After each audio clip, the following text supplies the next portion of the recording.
Okay, so I'm working on my 12 steps at home right now, and somebody asked me, like, why don't you yourself? And I was like, well, they've tried to do that to me. They've tried to get it to me to do that to myself, like, multiple times. They've tried drugging me, they've tried coercing me, they've tried soliciting me, coercive control, abuse tactics, gang stalking, sexual assault. They've done a lot of things to me over the years. They forced me into remedial programs rather than the AG or the GATE programs because of the religious abuse. They told everybody there was something wrong with me. So I've always had to do independent work myself, and then pass that along to higher ups for them to process and stuff like that. But I didn't know that they were stealing my intellectual property over the years, until later on, whenever I would see it come back to me, which is in most places illegal to do. But because of where we live, they've been able to get away with it. Anyway, it is somebody's birthday today, and I did promise to make a cake, so I don't lie, and I'm going to deliver. But I'm going to deliver it to someone else. See what I mean? How fucked up is that? Anyway, eggs are not, in fact, cheap. And we don't have any currently. So I'm going to mash these up and use them as a substitute, a vegan substitute, for this cake mix. And a lot of people are like, you should enjoy it while it lasts, because, you know, it could hit the fan at any moment. Well, I'm going to. I fully fucking intend to. Do you know why? Because most of my life has just been pain and suffering and lots and lots and lots and lots and lots and lots of pain and suffering. Do you see this? This is not a cheese. This is a forced smile. I'm used to it. Anyway, I'm also going to substitute this soda, which is not my favorite soda, but they don't have these around here. This was imported. Pawpaw went up to town to go pick it up for me. So this is actually something else I've been working on and collaborating with. I was one of the first people to say, that's a thing. So if you're enjoying that currently and watching it, just know that I am involved in that very, very closely. Okay. As well as this. This is an independent soda company, which I support independent artists. And not by stealing from them. By actually, you know, giving them their credit and a job, rather than just being like, hey, look what we did. Aren't you happy? But first I'm going to take a sip of it, because I don't have the cooties. I got my shots.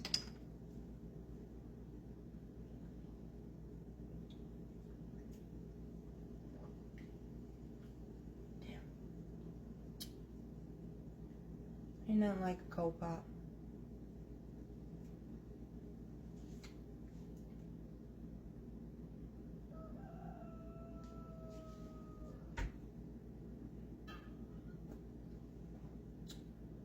Anyway, I'll let you know how the cake turns out. It's not a pound cake. And even if it were, it ain't for me.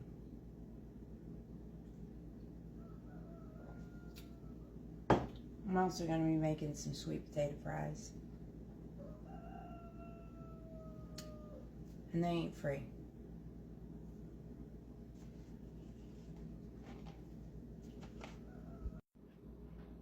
So I really enjoy coffee. Recently I decided to try this because it has lion's mane in it, and that's really good for mental focus, especially whenever you've been drugged as many times as I have over the years and solicited and coerced. If you know what the packaging looked like before it went back to this, it was a special edition packaging. I bought it for him for his birthday. I'm gonna have a half a cup because that's very high caffeine, and they already steal my mail and intercept my calls. They did it to my grandmother and my great grandmother as well until they died. I lied. I'm gonna have a full cup because I know they're gonna try to sell me one way or the other. It's all because of my first husband. They tried to get me complicit in his negligent homicide, and I refused. So, whenever he passed away, his family got power of attorney and got like $400,000 in a lawsuit, and they bought new cars and got their houses fixed and everything else. And I went on Social Security while I was with my last partner, who we accidentally had a child with, who in the car said she wasn't even supposed to happen. It's fun. Anyway, I'm still waiting on that cake. And the quote would have been, "I would rather put one in your fucking head than lose you the same way I lost them." And the reply is, "I was always your best friend, but you were never mine." Now, here's something deeply personal. Promise not to use it against me. Whenever I was little, I used to sit in the hallway of the old house, and I would draw in front of the hallway mirror. And one day, whenever I was about 4 years old, 5 years old, I was sitting there drawing on a little piece of notebook paper, like a scrap of a corner of a notebook paper. And my nan came along and she said, "What are you drawing?" I said, "It's a lion." Because, when I was growing up, I was always told, we're Leos, so our sign is a lion. And I was like, oh, that's cool.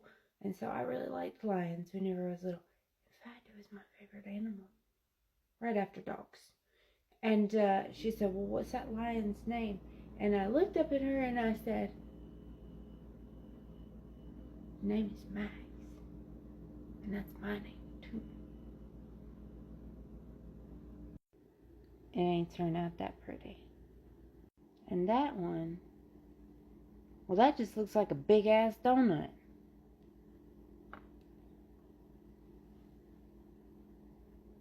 You want one? And I'm going to process it in this blender that I purchased several years ago with my first husband's SSI as an investment in my future, because I knew I would need it later. This is the one that I use for dry, so we're going to get the one that I use for wets. I had to wait about a year and a half for this one, but it was my favorite growing up.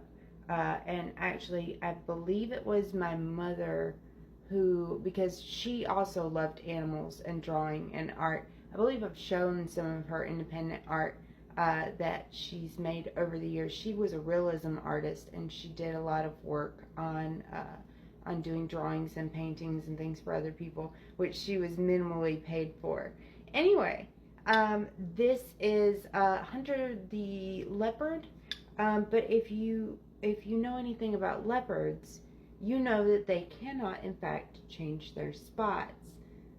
There is, however, a mythology behind how the leopard got its spots. Got them from his friend.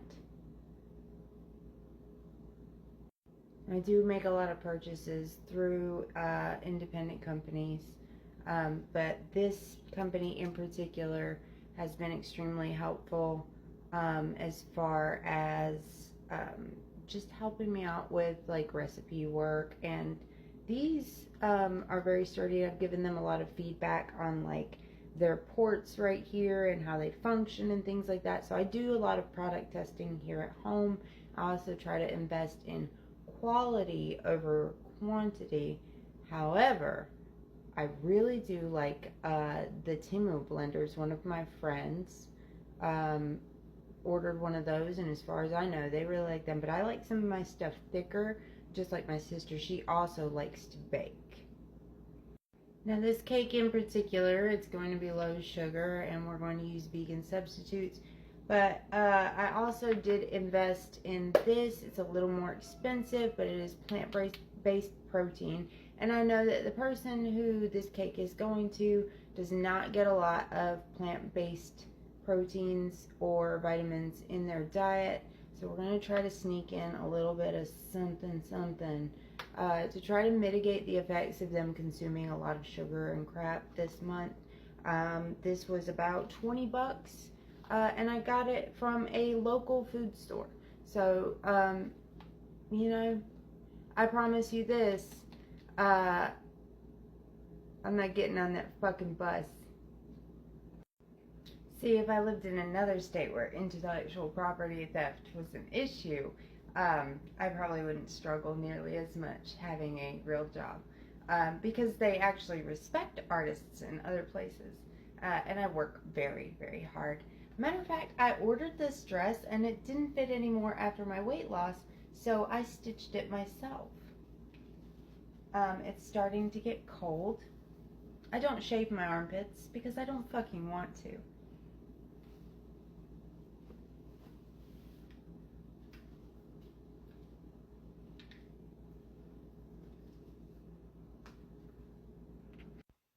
Now let's whip it. And while we're doing that, let's discuss surveillance states. Did you know that if they have you on camera somewhere, you're not considered a lost person? In fact, they will take that footage and try to document that you were never lost in the first place.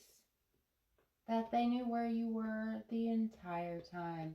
They'll actually insert dialogue, and they'll edit the footage to make it look like you were the one that did everything in the first place. There are 5 surveillance countries in the world. However, most U.S. provinces do not, in fact, back up anything as far as their human trafficking and child trafficking laws. That's a fun fact you can take to the bank. Boy, howdy, that's some thick shit. I'm putting this in a bundt cake pan. That was my grandmother's favorite pan. Actually, my great-grandmother. She often used it to make angel food cake. Now, recently, my ex had the police called on me so that he could have me thrown in jail. He did this multiple times after sexually assaulting me for years. More than 15 to be precise. I even tried to leave several times, and all I heard was, you know, you don't have to go home, but you can't stay here. You know what the best thing about vegan cake mix is? You can filch some and nobody even notices. Kind of like chemically spraying somebody inside of a jail cell while making them wear a jumpsuit that reads Bob Barker. Boy, that's good shit. I am, in fact, allergic to bananas, but once they're ground down, processed, and frozen and or cooked, I can eat them. So I'm going to save this for later because, sorry, I got some shit on my face. That's not actually shit. This isn't actually an apartment, and you don't know what human trafficking looks like, do you?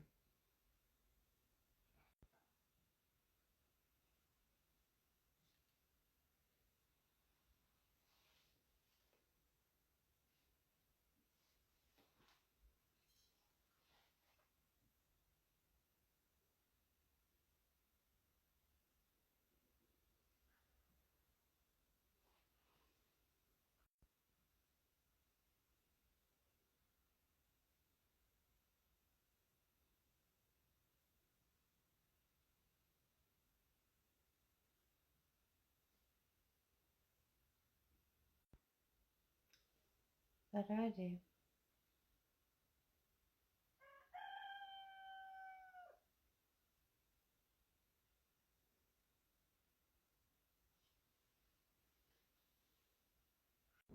While that shit's baking up,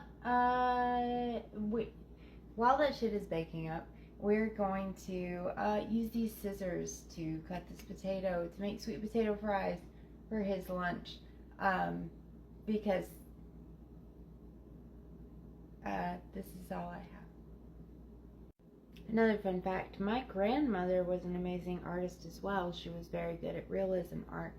I prefer to make like thick line work, like new age art, poster pop. I'm sorry, I'm not cutting. Don't forget, it should come out clean. It did not. I can only assume it's because of the banana. At the last second, I did decide that I was not going to, in fact, use soda because I want to keep this as low sugar as possible, because diabetes runs in my family. Since I have to pass it along to my family to get it to where it's going, I'm going to use this along with some water to make a coconut milk, and that's what we're going to use instead of water.